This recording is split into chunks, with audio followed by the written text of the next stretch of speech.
রোহিঙ্গাদের প্রত্যাবাসন নিয়ে বাংলাদেশ উভয় সংকটে রয়েছে বলে মন্তব্য করেছেন পররাষ্ট্র উপদেষ্টা তৌহিদ হোসেন।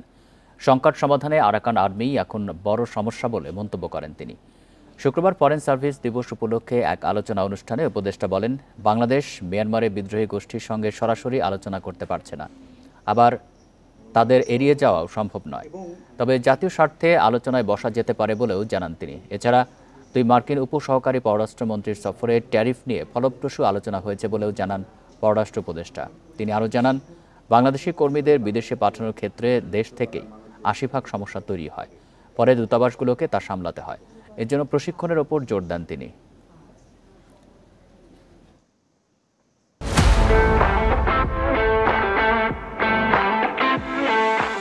জাতির স্বার্থ রক্ষা এবং বাংলাদেশের ভাবমূর্তি,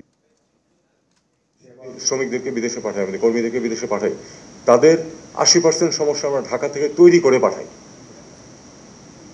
আর ২০% সমস্যা সৃষ্টি হয় মিশনে যাওয়ার পরে। কিন্তু সেই ১০০% সমস্যার সমাধানের দায়িত্ব কিন্তু আমার মিশনগুলোর উপর এসে পড়ে।